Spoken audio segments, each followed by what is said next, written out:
So, think about this for a second. What happens when you take tissue that is naturally meant to line the inside of your abdomen and you surgically relocate it to create a completely new anatomical Yeah, structure? it's a massive shift. Yeah, I mean, the logical assumption for most of us might be that the tissue eventually just fails, or, at best it sort of just exists in this state of perpetual confusion. Which would make sense, biologically speaking. Exactly. But that's actually not what happens at all. The reality is that the tissue literally rewrites its own cellular identity just to survive its new environment. Yeah, it is really one of the most profound examples of biological adaptation we have. I mean, we are looking at tissue that completely changes its histological profile in response to, well, to mechanical and environmental stress. Okay, let's unpack this. Welcome to the deep dive, everyone. Today we are exploring this incredible cutting-edge intersection of gender-affirming surgery and regenerative medicine.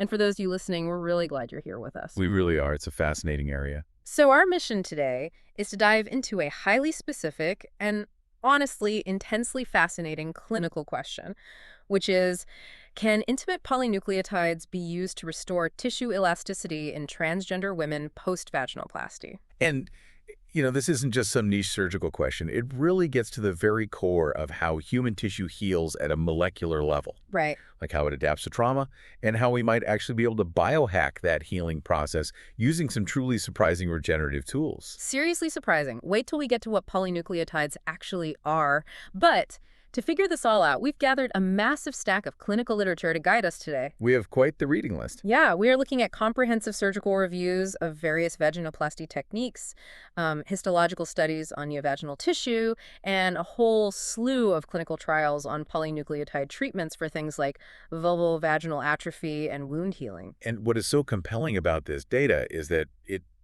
it kind of forces us to stop thinking about surgery as the final step. Yeah. We are moving way past the idea of just physically moving tissue from point A to point B.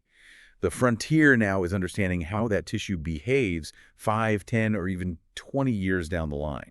Right, and what medicine can actually do to actively support its structural integrity over time.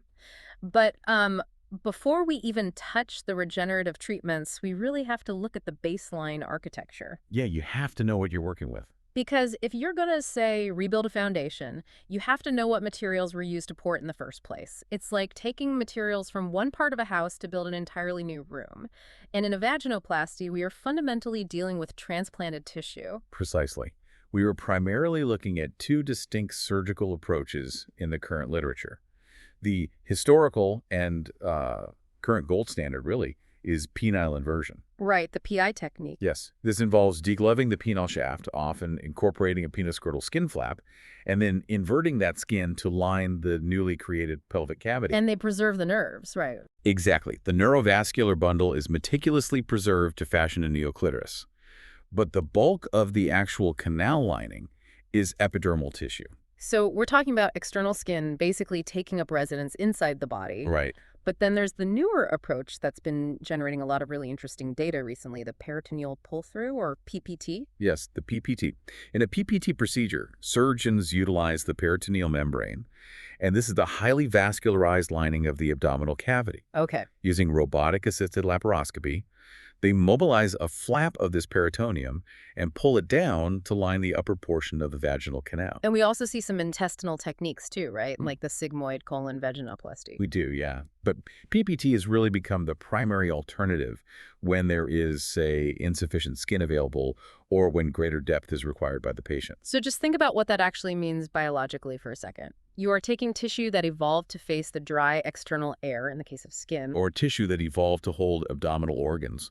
Right. And you are asking it to suddenly behave like a mucosal environment. I mean, it's subjected to totally different friction, a totally different pH, an entirely different microbial landscape. How does the body not just immediately reject that premise? Well, this is where the sheer brilliance of cellular biology comes into play. If you look at the Oregon Health and Science University study on the peritoneal neovagina, you see something almost miraculous. It blew my mind when I read it. Researchers took biopsies from patients who were at least a year out from their PPT vaginoplasty, and when pathologists examined the slides, they found virtually no residual mesothelial cells. Wait, hold on. Let me make sure I'm getting this right. The mesothelial cells are the primary building blocks of the peritoneum, right? That's correct. Are you saying the original cells just died off and got replaced? No, they didn't die off. The tissue actually underwent a process called metaplasia. Metaplate? Right. Driven by the new environmental triggers, the friction, the different moisture levels, the altered pH, the progenitor cells in the basal layer physically altered their gene expression. Wow. They literally stopped producing mesothelium and started producing stratified squamous epithelium. That is just mind-blowing. A tissue essentially rewrote its own cellular identity to mimic a normal vaginal lining. It's like planting an apple seed in the desert and watching it just decide to grow into a cactus so it can survive. The tissue realizes the neighborhood has changed and alters its own genetic output to match. That's a great way to put it. And, the adaptation extends beyond just the human cells, too. Oh, right, the microbiome stuff. Exactly. The literature and frontiers analyzing the microbial community structure post-vaginoplasty shows that the neovagina develops its own highly complex ecosystem. It doesn't just keep the old bacteria. No, it doesn't retain the microbiome of the skin or the gut at all. It develops a novel microbiome dominated by anaerobic bacteria, specifically genera like Privitella and Peptoniphalus. Oh, wow. Over half of the bacterial species present were completely absent from the original donor tissue sites. So, if you are fascinated by human biology, this is the ultimate proof of how dynamic our bodies are. Tissue isn't just static, it actively responds to its new environment. Really does. But, and this is a massive but, this adaptation isn't flawless. Because at the end of the day, you are still dealing with transplanted tissue, and it lacks certain innate properties. It's trying its best to act like a mucosal lining, but it's missing some crucial hardware. That is the crux of the structural vulnerability here. Translocated tissue, whether it is inverted skin or metamorphosed peritoneum, it fundamentally lacks the innate elasticity and the robust submucosal vascular network of a natal vagina. Right. And with penile inversion specifically, it inherently lacks the ability to self-lubricate. Which means this highly adapted tissue is suddenly under an immense amount of mechanical stress. Absolutely. Because the tissue lacks that natural bounce back, the body's natural wound healing cascade takes over. Oh, the myofibroblasts. Exactly.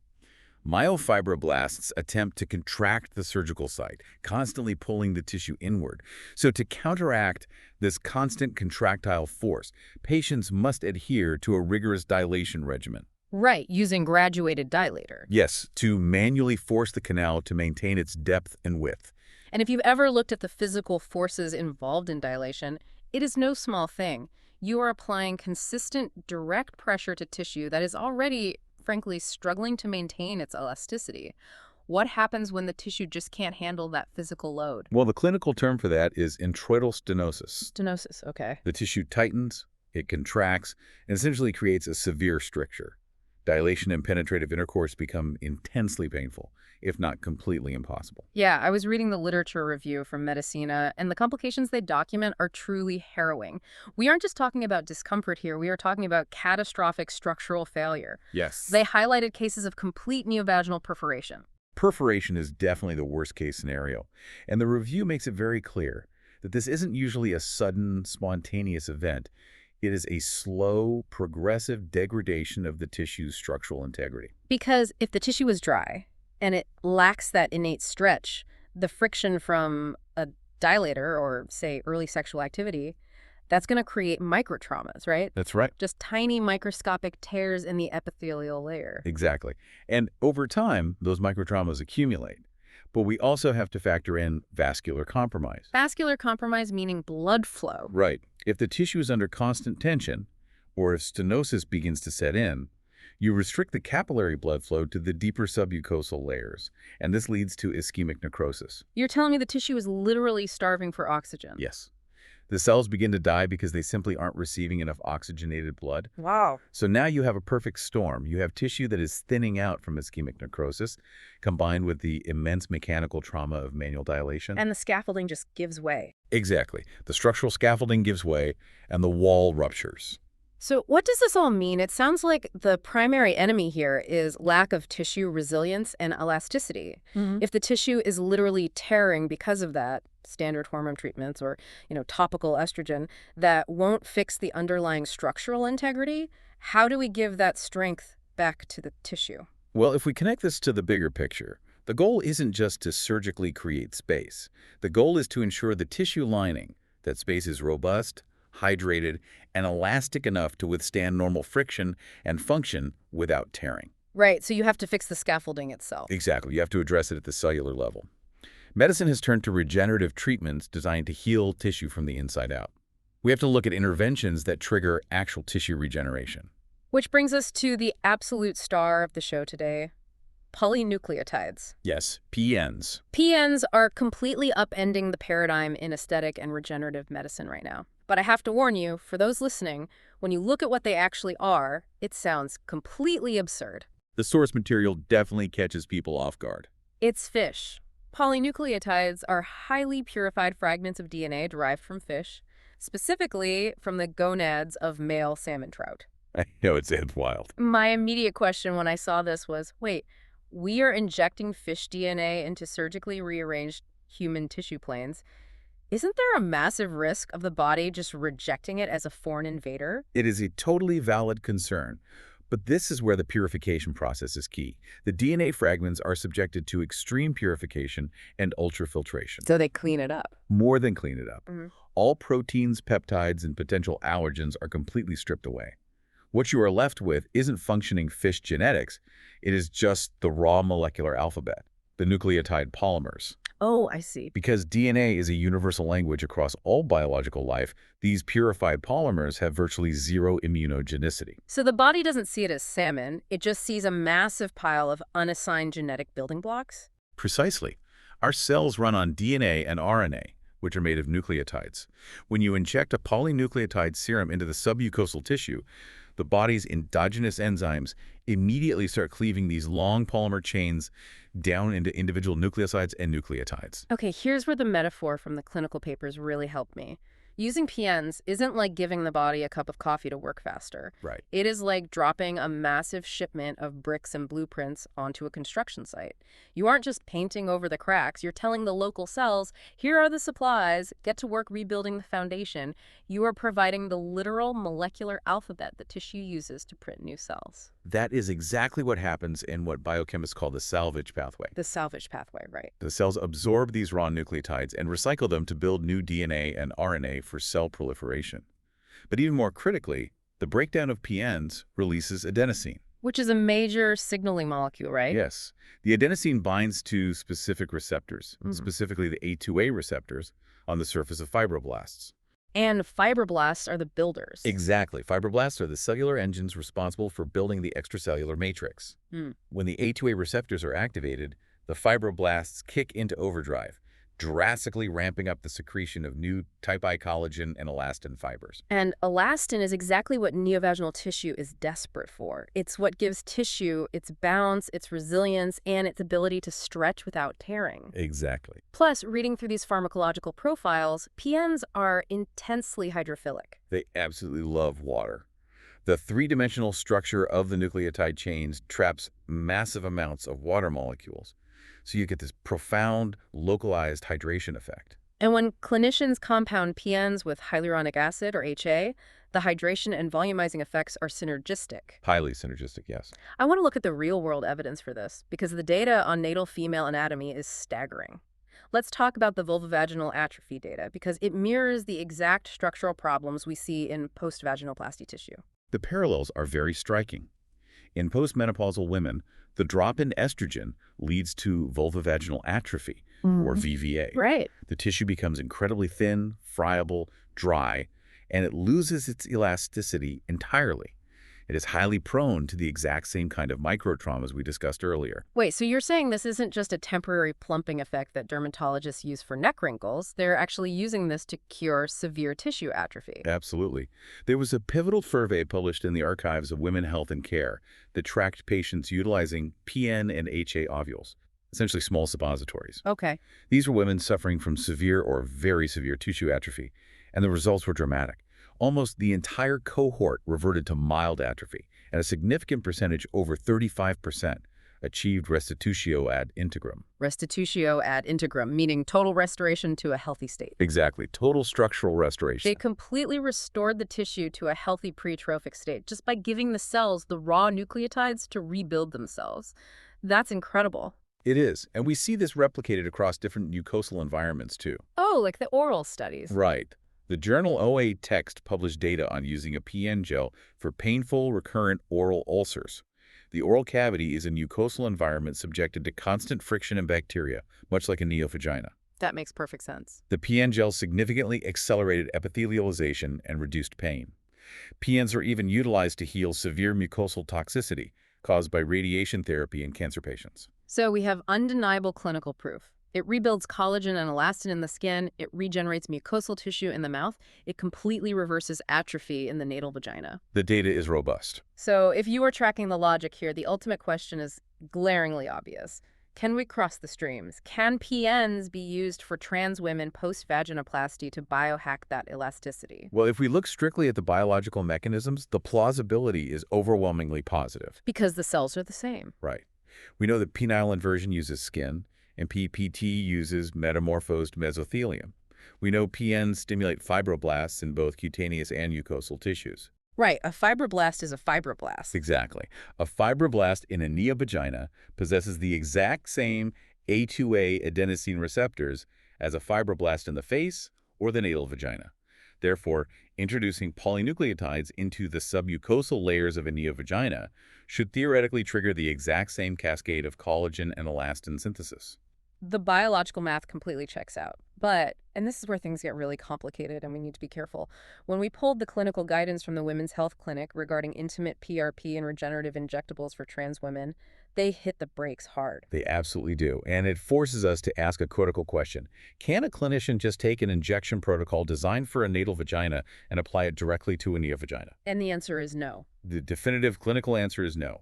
You cannot just copy and paste the treatment. I have to admit, I struggled with this a bit when I was first reading the guidelines. I was like, if the biology works perfectly at a cellular level, and we know there's no risk of immunogenic rejection from the fish DNA, why the extreme caution? Why can't a patient just book a standard med spa appointment for this and solve their dilation pain? It comes down to the sheer complexity of the surgical architecture. You have to remember that surgically altered anatomy is profoundly structurally different from natal anatomy. Right. The planes are different. Exactly. During a vaginoplasty, the surgeon is dissecting through the pelvic floor muscles. They are navigating millimeters away from the rectum, the urethra, and the prostate gland. They are creating completely novel tissue planes that simply do not exist in natal anatomy. The guidelines heavily emphasize the unpredictable nature of the vascular routing, too. That's a huge factor. The blood flow has been entirely rearranged. There's often deep, complex scarring in the fascial layers, and in many reconstructive cases, there might even be surgical mesh present to support the pelvic floor. Wow, yeah. If a practitioner blindly follows a depth and angle protocol meant for a natal vagina, the risks are severe. So injecting blindly into a neovagina isn't just ineffective, it could actually cause the exact structural failure we are trying to prevent. You can easily inject the polynucleotide bolus into the wrong fascial layer, completely disrupting the delicate healing of the neovaginal wall. Yikes. You could inadvertently introduce a deep space infection into a highly vascularized area, or, best case scenario, the treatment completely fails because the altered capillary network doesn't distribute the product the way the standard protocol assumes it will. It really is like trying to navigate a newly built city using a map from 100 years ago. The biological building blocks are the same, but the streets just do not line up anymore. That's a perfect analogy. And we also have to talk about sensory management. We see a lot of these intimate injectables like the O-shot heavily marketed to restore or enhance sexual sensation. Right, the O-shot is everywhere. But you cannot translate those promises to a neovagina. Because the neurological landscape has been completely engineered. Exactly. Sensation in a neovagina relies on a surgically reconstructed neoclitoris, usually built from the gland's penis, and highly altered nerve pathways. A provider cannot responsibly promise that a regenerative injectable will enhance sensation when the underlying neuroanatomy is fundamentally different from the patients in the O-shot clinical trials. So, synthesizing all of this, the conclusion seems to be a highly optimistic yes, but bound by incredibly strict clinical conditions. Polynucleotides offer a biologically sound, incredibly elegant solution to the lack of neovaginal elasticity. They really do. I mean, they could theoretically end the nightmare of stenosis and perforation, but they demand a highly specialized clinician. You need a provider who intimately understands gender-affirming surgery, who can map the patient's unique surgical history, and who can tailor the injection depth to that specific anatomy. It represents the absolute bleeding edge of personalized regenerative medicine. It requires an immense respect for the structural complexity of these surgeries and a total refusal to rely on a one-size-fits-all aesthetic approach. What an incredible journey through the literature today. Think about where we started. We looked at the awe-inspiring resilience of human biology, watching an abdominal lining literally rewrite its own genetic output just to adapt to a new environment. And metaplasia. Right. And then we confronted the terrifying physical physics of tissue tearing and ischemic necrosis. And finally, we unpacked how raw molecular alphabets derived from salmon DNA could hand the body the exact blueprints it needs to rebuild its own structural elasticity. It truly highlights the synergy required in modern medicine. The surgical innovation creates the new anatomical reality, but it is the regenerative biochemistry that will ultimately sustain it for the patient's lifetime. Whether you are a clinician looking at these pathways, someone actively navigating a gender transition and dealing with dilation, or just someone fascinated by the sheer mechanical brilliance of the human body, this research is vital. Absolutely. It shifts the entire conversation from just managing complications to actively biohacking the healing process. And, while polynucleotides represent a massive leap forward in supporting existing tissue, researchers are already plotting the next frontier. True tissue engineering. Wait, really? Like lab grown? Yes. I want you to imagine a future where, instead of forcing external skin or colon tissue to adapt to the pelvis, we utilize a patient's own stem cells to bioengineer a custom vaginal graft in a bioreactor. Wow, so you completely eliminate the structural vulnerabilities from the very beginning. Exactly. The tissue is grown specifically with the exact mucosal and elastic properties required, completely bypassing the need for metaplasia or intense dilation regimens. It is the ultimate goal, a biological structure designed perfectly for its intended purpose, built from the patient's own biology. A house built from scratch, with the perfect materials, rather than salvaged wood trying to learn how to act like a roof. It is a stunning look at where medicine is heading. Thank you for joining us on this deep dive. Keep questioning the science, keep exploring those mechanisms, and we will see you next time.